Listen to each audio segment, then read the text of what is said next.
Hello, I'm on my way to work again. I hope everybody's doing very well as your family and loved ones.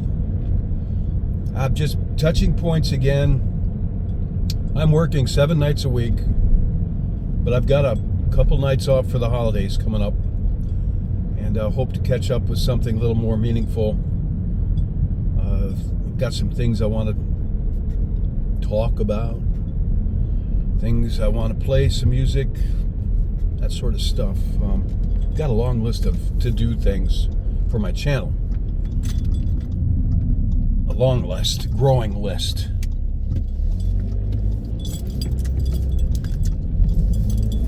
And no, I'm not holding my phone. Actually,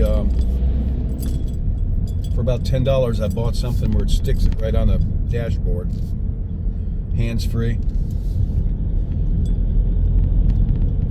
But working 7 nights a week really doesn't leave much time for much of anything.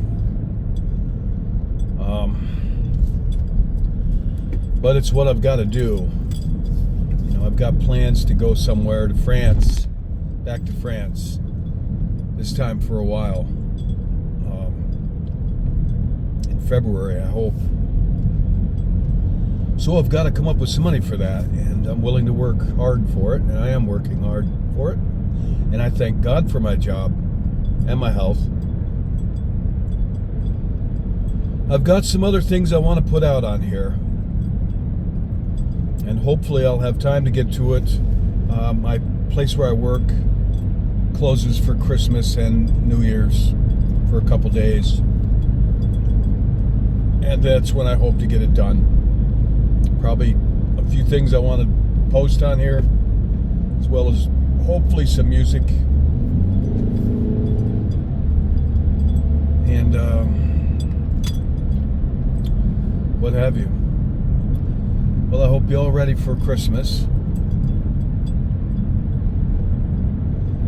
I'm just waking up. Really, I go home. I get home at 7:30 in the morning, and usually it's 9 o'clock or later by the time I go to bed.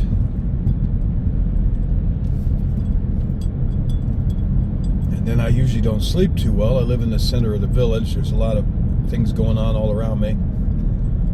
So I wind up trying to take a power nap in the evening right before I go to work. And that's what I did tonight. So I just woke up like 15 minutes ago. This road here, Creek Road, I have hit deer on here twice. That's one thing. Where I live, there are deer, and there's not much you can do about it except don't drive too fast and be alert. But sometimes even that isn't enough, because they're right there. They just run out right in front of you.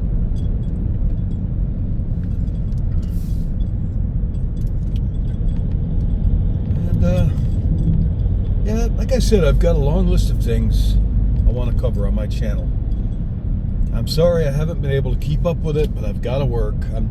I don't make any money off this channel. I don't want to make any money off this channel. It's a joy just to be able to share these things with some people, and one of the things I want to cover is the greatest joy in my life has been the opportunity to share, God's greatness, my testimony. I think the greatest joy I've ever had. A totally different type of joy in itself. It's doing God's work. And I trust most of you know this.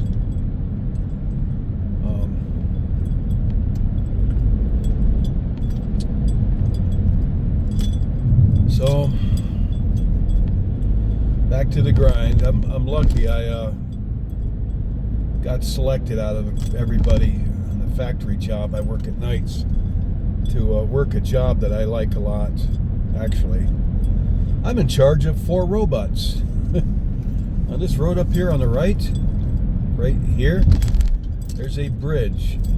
I proposed to a woman on that a long time ago. It was not accepted. but I'll always remember that when I drive by here. That poor woman died young. She didn't have long to live. Another one. I'm starting to feel like I'm afraid to love somebody deeply because they seem to die. You know, I can only count on one hand, easily, just one hand, the amount of times I've ever actually sincerely loved someone. And I don't necessarily mean, romantic kind of love.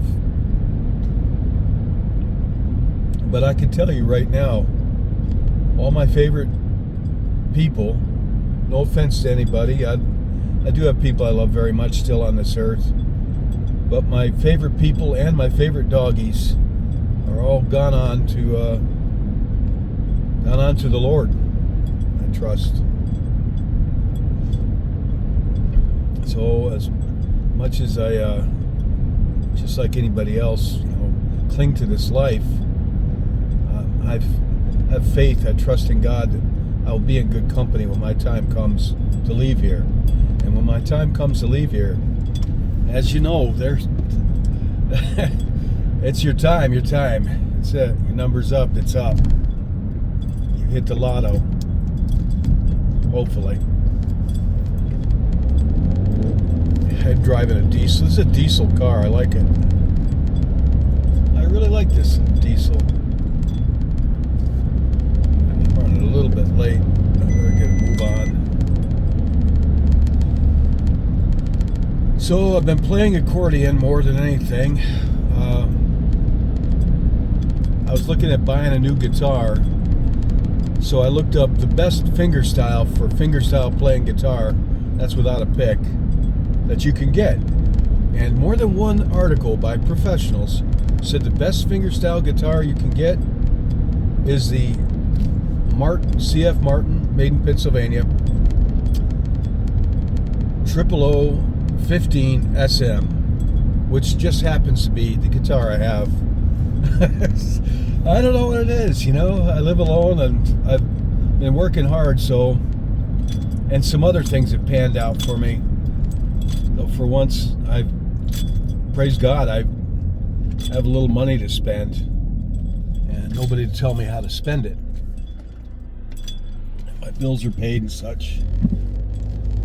I'll tell you what, my entire adult life, up to present, I would be what you would call the working poor.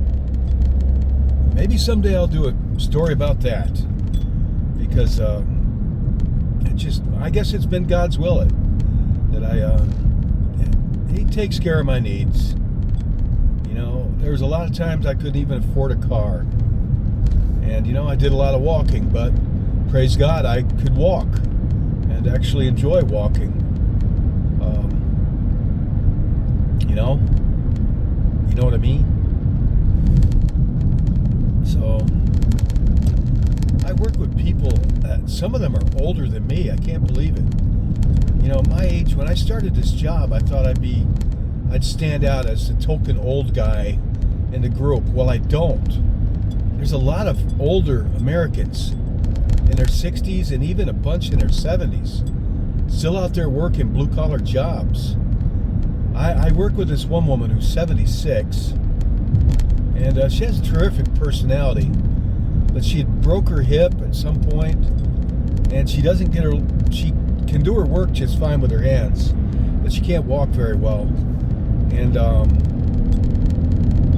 I have to help her out quite a bit. Do most of the walking, which I don't mind doing, actually, because like I said, I like to walk. So we hit it off pretty good. I hit it off with everybody, honestly. Young people, old people, I pretty much get along with everybody. And I've told these people about Jesus Christ. You better believe it. Most of them that I've met, except for one, actually a guy I go to church with, who's about my age, thereabouts, somewhere around my age. He's has a relationship with Christ. Formerly a Jewish man, but he's accepted the Lord. But I tell these people the same stories. Well, I told them about Jen. told them some of my ghost stories, and they like them. The young people like my ghost stories. Working with these people like in their 20s, and we just all night just working next to each other.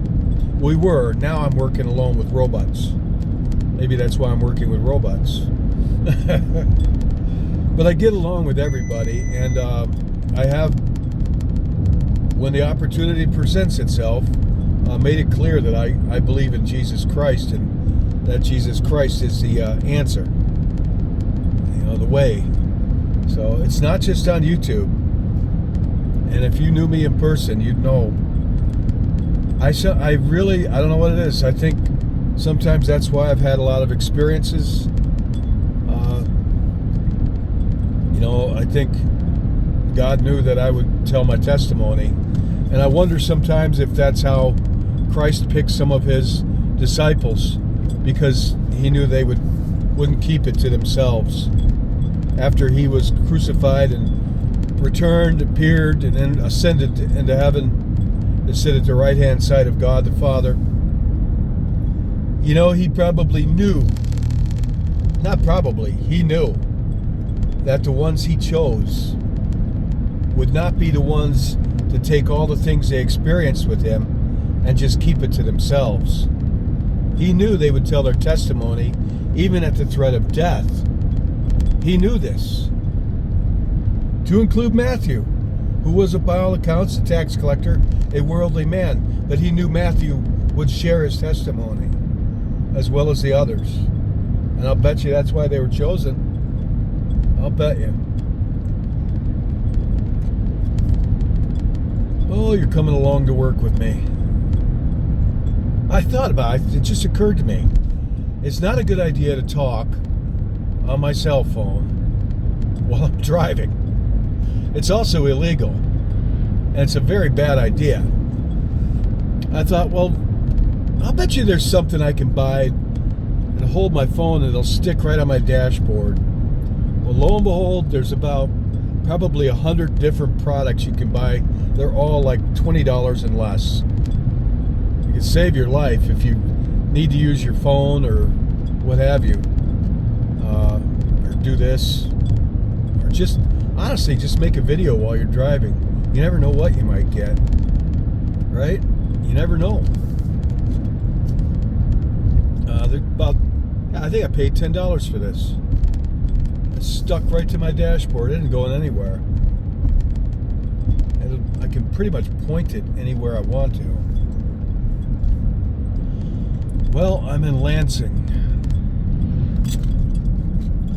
This turn always sneaks up on me. And there's a bar called the Crossroads, which I've been in there on the right. I've been in there a few times. I haven't been in a bar in a long time. A long, long time. Yeah, I never really was a big bar, into bars. But I will admit, there were a couple of times in my life I would be what you would call a bar fly, a regular, at, a particular bar where I was friends with everybody. The bartender, the owners, the barmaids, all the regulars. I was pretty much everybody's friend. Or I wouldn't say friend, but this has been a while. I haven't done that in years. But where you walk in and they expect you that you'll be walking in at some point in the evening. Hey, it's Tim. Hey, how you doing? Hey, I'm all right. How you doing? Yeah, I'll take a beer. That sort of thing. And you just sit there and, I've been a lonely guy quite a bit in my life. And bars really aren't the answer. Not to the point where you're a regular. And if you like to drink and you meet your partner in a bar, chances are they like to drink too. And that could be adding, that could be a bad combination. That's not saying a lot of people I've met in bars are actually very nice people. That I've met, these small town country bars. There's some nice people in them, but my town doesn't even have a bar anymore. They have one bar, and when I moved to that town, there were 3 bars. One burned down. Actually, two of them burned down. And there was one left, and it didn't survive COVID. It closed down, and a group of people bought it that didn't like bars, period. They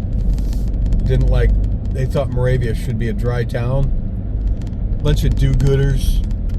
They bought the bar and turned it into a food pantry, which sounds nice, but quite frankly, the only people I know that use the food pantry are people that are just playing the system.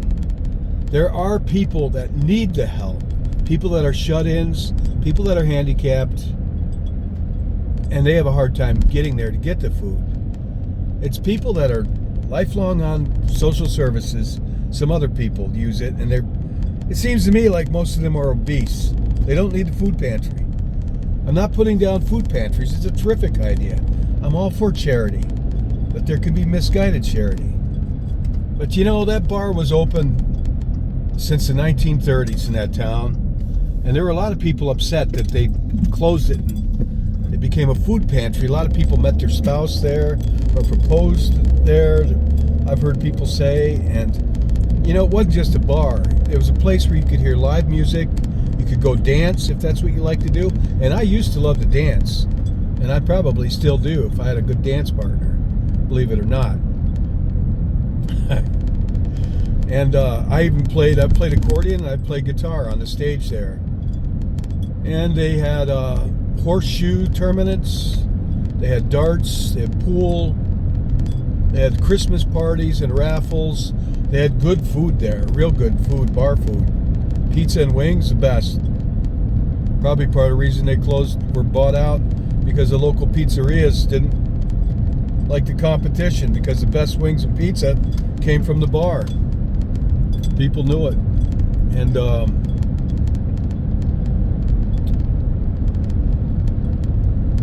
what am I talking about? You know, it's probably just as well, because I've been very lonely, very isolated the past few years. I probably would have wound up warming a stool there more than I should. And, I never thought it was a good thing to be a regular or at a bar. But a few times in my life, I was a regular. That doesn't mean I sat there and got blitzed. I didn't. Just lonely, nothing else to do. Lonely. And now I'm lonely too, but I don't have time to be lonely because I'm working 7 nights a week. I have faith in God that my isolation is part of His plan. I have faith in God in this. And to my left is the airport that I'll be flying out of when I go to France, hopefully. And that's it. I'm coming into work. Y'all take care. God bless.